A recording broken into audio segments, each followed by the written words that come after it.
Hello friends, कैसे हैं आप सब। अपनी क्लासेस में आपका स्वागत है।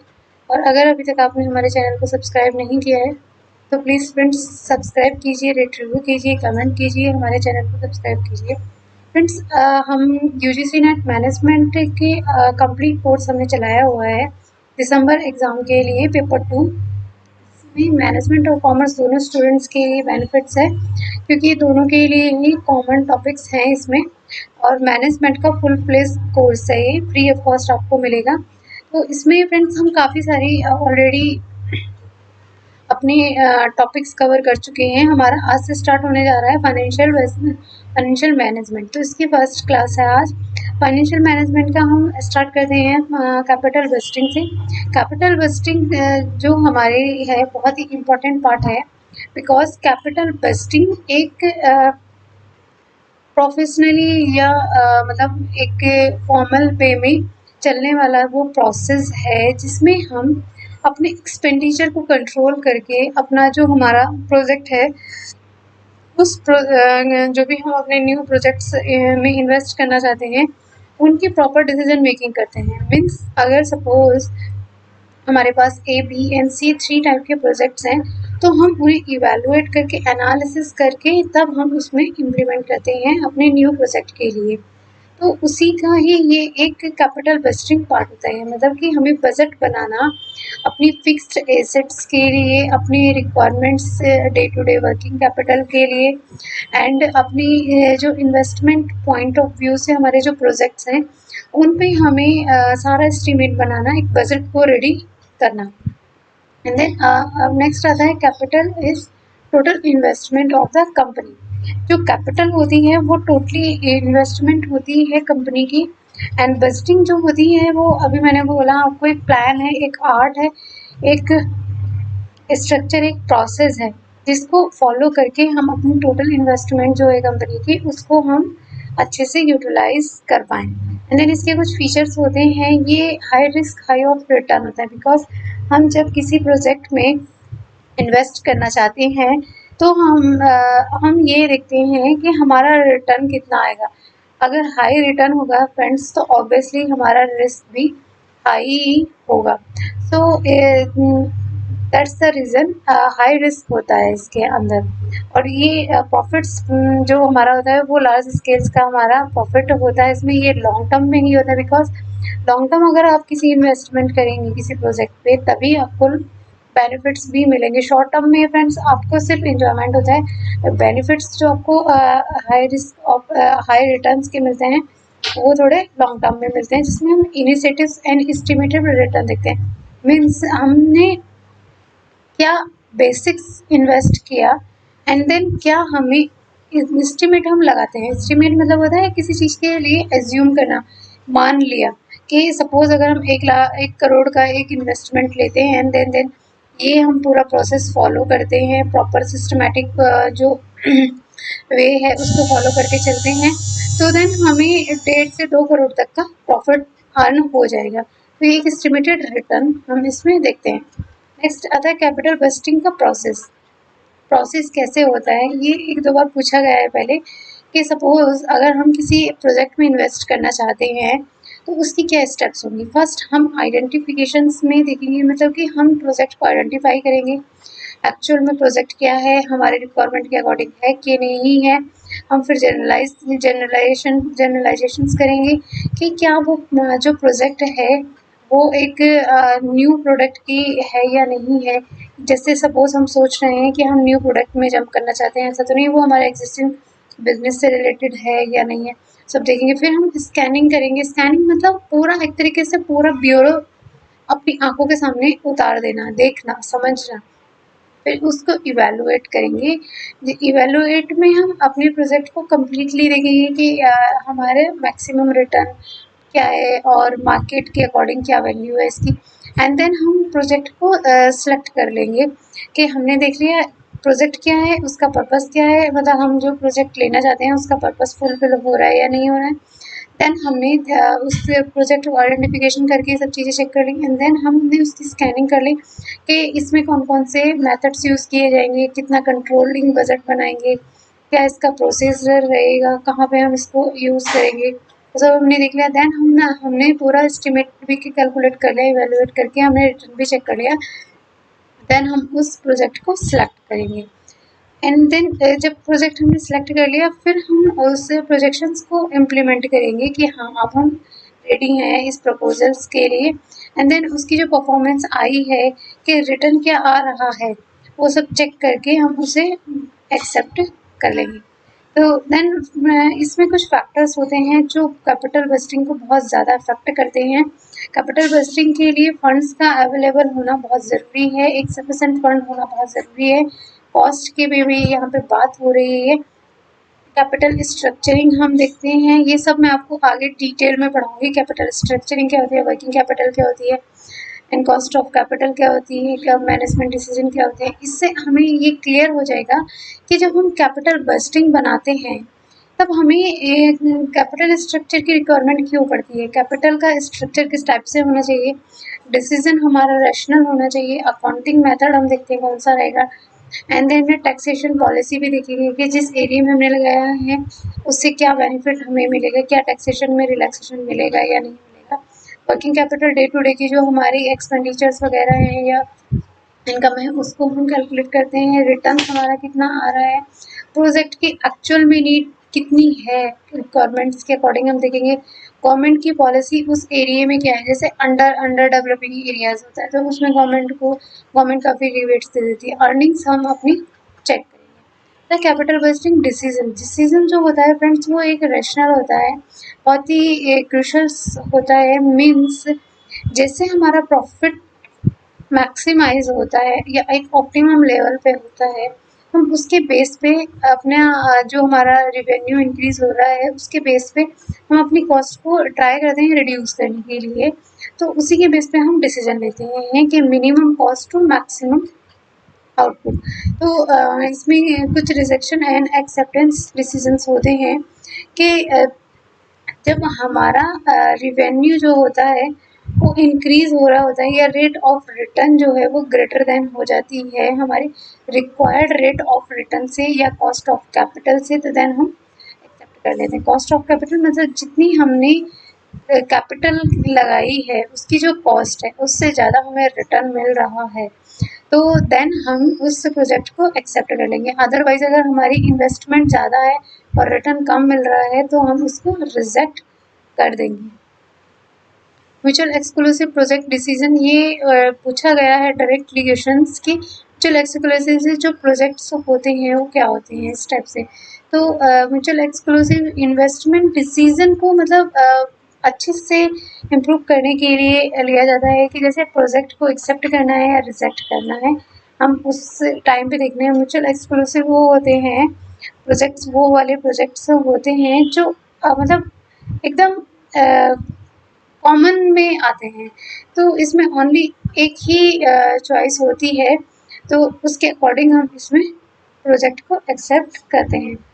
रैशनल डिसीजन क्या होता है, रैशनल डिसीजन वो होता है कि हमारा जो रिटर्न है वो हमारे इन्वेस्टमेंट पे डिपेंड होता है। इन्वेस्टमेंट टोटली इंडिपेंडेंट होता है, बट हमारा जो रिटर्न होता है वो हम प्रोडक्ट करते हैं फ्यूचर के बेस पे। हमारी जो इन्वेस्टमेंट है उसके बेस पे हम चेक करके प्रोडक्ट करते हैं। तो जो हमने प्रोडक्शन लगाई है वो हमारी एक रैशनल वे में होनी चाहिए। रैशनल इन द सेंस कि एक सिस्टमेटिक वे में या एक पूरे प्रॉपर ऑप्टिमम लेवल पे जाके होनी चाहिए। हमारी जो रिक्वायर्ड रेट ऑफ रिटर्न है वो रिक्वायर्ड रेट ऑफ रिटर्न के अकॉर्डिंग ग्रेटर देन होनी चाहिए, देन हम एक्सेप्ट करेंगे एंड देन हमारा रैशनल डिसीजन वो आएगा। मतलब कि एक हमने एस्टीमेट लगाया एंड देन हमारा उस एस्टीमेट के अकॉर्डिंग रिटर्न आया, तो मीन्स हमारा जो डिसीजन था वो एक अच्छा डिसीजन था, वो एक ऑप्टिमिस्टिक डिसीजन था।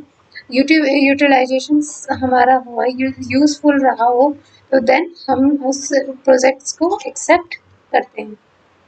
कैपिटल बस्टिंग की टेक्निक्स होती हैं, डिस्काउंटिंग टेक्निक्स होती हैं, नॉन डिस्काउंटिंग। नॉन डिस्काउंटिंग में 2 होते हैं, पेबैक पीरियड होता है and accounting rate of return होता है। डिस्काउंटिंग में एनपीवी मेथड होता है जिसको नेट प्रेजेंट वैल्यू बोलते हैं, प्रॉफिटेबिलिटी इंडेक्स होता है एंड आईआरआर होता है, इंटरनल रेट ऑफ रिटर्न होता है। सबसे पहले हम पढ़ते हैं payback period method. Payback period method जो हमारा होता है इसमें हम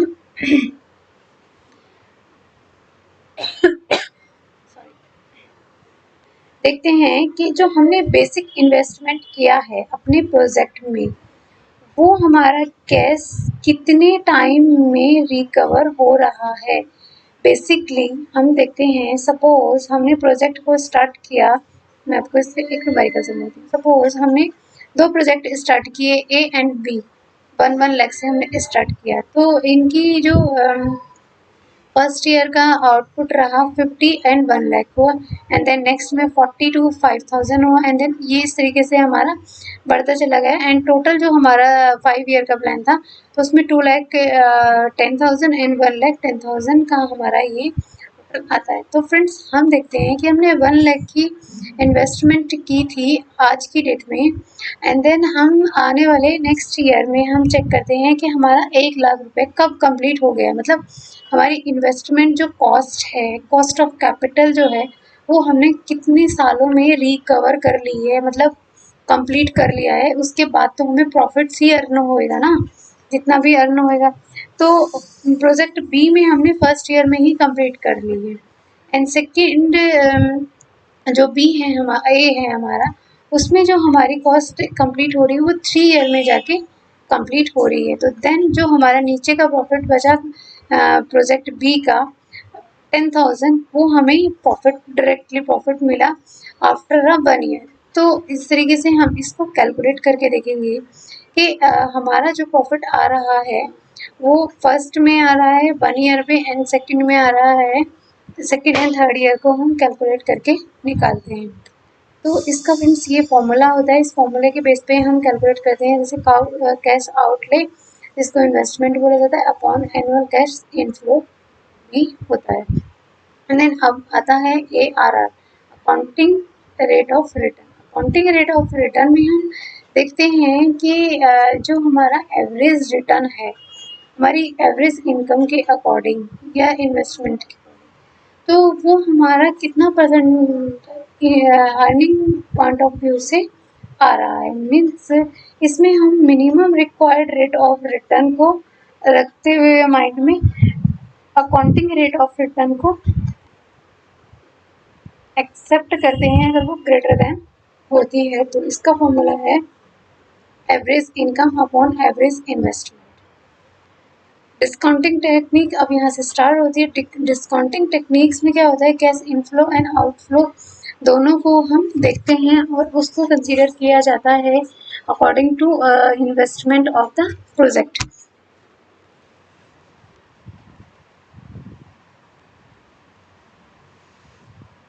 फर्स्ट टेक्निक्स इसमें net present value. Net present value की जो फर्स्ट टेक्निक्स है, ये बहुत ही ज़्यादा यूज़ होने वाली, एंड एवरी प्रोजेक्ट को एक्सेप्ट और रिजेक्ट करने के लिए सबसे पहले हम NPV ही लगाते हैं।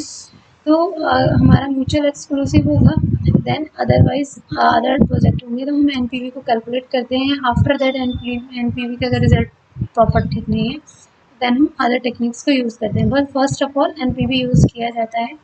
इसमें NPV में क्या होता है कि जो नेट प्रेजेंट वैल्यू होती है, करंट की जो वैल्यू होती है प्रोजेक्ट की कैश इनफ्लो की, मतलब जो भी हमारा आ रहा है, उसकी हम कंपैरिजन करते हैं ओरिजिनल इन्वेस्टमेंट से। ओरिजिनल इन्वेस्टमेंट जो एक्चुअल में इन्वेस्ट हुआ है, उससे हम इसे कंपेयर करते हैं। अगर ये हमारा इनफ्लो ओरिजिनल इन्वेस्टमेंट से इंक्रीज होता है, तो देन पॉजिटिव और एक्सेप्ट कर लेते हैं हम प्रोजेक्ट को। अदरवाइज अगर हमारा ये कैश इनफ्लो कंपेयरिंग में ओरिजिनल इन्वेस्टमेंट से डिक्रीज हो रहा है, तो हम इसको रिजेक्ट कर देते हैं, या नेगेटिव वैल्यू में आ रहा है तो इसको रिजेक्ट कर देते हैं। इसका एक फॉर्मूला है, फॉर्मूला आप देख सकते हैं। दो तीन क्वेश्चन फॉर्मूलेज के बेस पे आ जाते हैं, तो इसलिए मैंने पूरा डाल दिया है कि एक बार ये भी पूछा गया था, NPV is equal to PV and minus PVC। तो 20 जो है हमारा बेनिफिट्स में से हम कॉस्ट माइनस कर देंगे प्रेजेंट वैल्यू की, तो हमारा कहीं ना कहीं प्रेजेंट नेट प्रेजेंट वैल्यू भी निकल के आती है। देन एक फॉर्मूला होता है A1/1 plus KT plus A2। ये जब हमें मल्टीप्लिकेशन प्रोजेक्ट्स पे वर्क करना होता है उसके लिए होती है। And then sigma A1/1 plus के टी माइनस सी। ये फॉर्मूलाज याद कर लेना फ्रेंड्स, बहुत इंपॉर्टेंट होते हैं। अगर आप अच्छे से लर्न करके जाओगे इनको तो इसमें से कोई ना कोई को फॉर्मूला डायरेक्टली पूछा ही जाता है। नेक्स्ट आता है IRR। IRR क्या होता है कि जो हमारा NPV है, नेट प्रेजेंट वैल्यू है, जब वो प्रॉपर रिजल्ट नहीं दे पाता है या वो ज़ीरो आ जाता है, NPV हमारा ज़ीरो आ जाता है, उस कंडीशन में हम IRR टेक्निक को यूज़ करके प्रॉपर रिजल्ट को फाइंड आउट करने की कोशिश करते हैं और देखते हैं जो हमारा कैश आउटफ्लो है वो प्रॉपर तरीके से कैश इनफ्लो के इक्वल आ रहा है या नहीं आ रहा है। तो इसमें हमें कैलकुलेट तभी किया जाता है अगर नेट प्रेजेंट वैल्यू हमारी ज़ीरो आ रही होती है, तो देन इसको यूज़ किया जाता है। डायरेक्टली क्वेश्चन पूछा गया है कि IRR को कब हम यूज़ करते हैं, किस टाइम पे यूज़ किया जाता है। इसका फॉर्मूला भी कुछ हमारे NPV की तरह ही है। इसमें हम ब्रैकेट में लेके चलते हैं और यहाँ पे हम ब्रैकेट में नहीं देते, वहाँ पे K है, यहाँ पे R है। सिंपल फॉर्मूला वही है, A1 upon 1 plus R T plus A2 1 plus R2। इस तरीके से कैलकुलेट आगे तक करते चले जाते हैं। देन एक नेक्स्ट फॉर्मूला इसमें यहाँ पे जो है sigma A 1 upon 1 plus K upon T minus C हो जाता है। बट यहाँ पे N sigma 1 is equal to T A1 तो प्रॉपर वही है, इज इक्वल टू C हो जाएगा और ऊपर T is equal to N upon is equal to T, इसका ऑप्शन हो जाएगा। अब आता है हमारा प्रॉफिटेबिलिटी इंडेक्स। प्रॉफिटेबिलिटी इंडेक्स क्या होती है? ये हमें बताती है रिक्वायर्ड रेट ऑफ रिटर्न और इनिशिएट्स कैश आउटफ्लो जो इन्वेस्टमेंट का है वो कितना है, मतलब कि required rate of return and return of the investment कितना आता है। इट मे बी ग्रॉस और नेट्स, ये दोनों को कैलकुलेट करके इसमें देखा जाता है। इसका जो फॉर्मूला है net present value cash inflow upon initiates cash outflow A, and then A का फॉर्मूला है इसका sigma T is equal to 1 A1 upon 1 plus K R whole square C। वहाँ पे हम K को यूज़ कर रहे थे नेट प्रेजेंट वैल्यू में, तो साइड में हम माइनस C कर रहे थे, अदरवाइज इसमें हमने नीचे कर दिया। तो फॉर्मूले बहुत इजी हैं, एक बार लर्न करोगे तो आपको इजीली याद हो जाएगा। NPV का जो बेनिफिट्स है अपॉन NPV की जो कॉस्ट है, इसके अकॉर्डिंग हम इसको फॉर्मूले को यूज़ करते हैं। ये कुछ इम्पोर्टेंट है। कैपिटल बस्टिंग क्यों बनाया जाता है? बिकॉज हम लॉन्ग टर्म इन्वेस्टमेंट कर रहे हैं तो हमें पता होना चाहिए कि हमारा जो रिस्क है रिटर्न है तो कितना आएगा। इन्वेस्टमेंट्स जो होता है हमारा एक तरीके से फंड्स हमारा लिमिटेड होता है, उसको हम प्रॉपर तरीके से यूज़ करें, उसको हर जगह लगा के और अपना मैक्सिमम रिटर्न देने की ट्राई करें। बिजनेस होते हैं हमारे साथ हमेशा लॉन्ग टर्म चलते हैं। इसकी सिग्निफिकेंस है, कैपिटल बस्टिंग की सिग्निफिकेंस ये है कि ये फाइनेंशियल मैनेजमेंट में एक बेस्ट टूल होता है, इसको यूज़ किया जाता है। एंड देन ये इसका बहुत बड़ा स्कोप होता है कि बेनिफिट मतलब स्कोप होता है कि जैसे अगर आप कैपिटल बस्टिंग करके चलेंगे तो आपका इन्वेस्टिंग पॉइंट ऑफ व्यू से ऑप्टिमम प्रॉफिट मिलेगा। ऑप्टिमम प्रॉफिट मिलेगा तो कंपनी की रेवेन्यू अच्छी हो जाएगी। And exposing risk and uncertainty of different project, जो डिफरेंट प्रोजेक्ट की अनसर्टेनिटी है, रिस्किंग है, उसको भी एक्सपोज करता है, मतलब कि बताता है। एंड ये इन्वेस्टमेंट में क्या ओवर हो रहा है क्या अंडर है, ये सब चीज़ें भी देखने में बहुत हेल्प करता है। एंड ये इफेक्टिवली कंट्रोल करता है कॉस्ट ऑफ कैपिटल को, जो एक्सपेंडिचर्स होते हैं प्रोजेक्ट्स के उन सबको बहुत इफेक्टिवली कंट्रोल कर लेता है और अल्टीमेटली ये बहुत ही ज़्यादा बेस्ट ऑप्टिमम रिजल्ट भी प्रोवाइड कराता है। तो thank you so much friends. Rate review कीजिए, कमेंट कीजिए, हमारे चैनल को सब्सक्राइब कीजिए।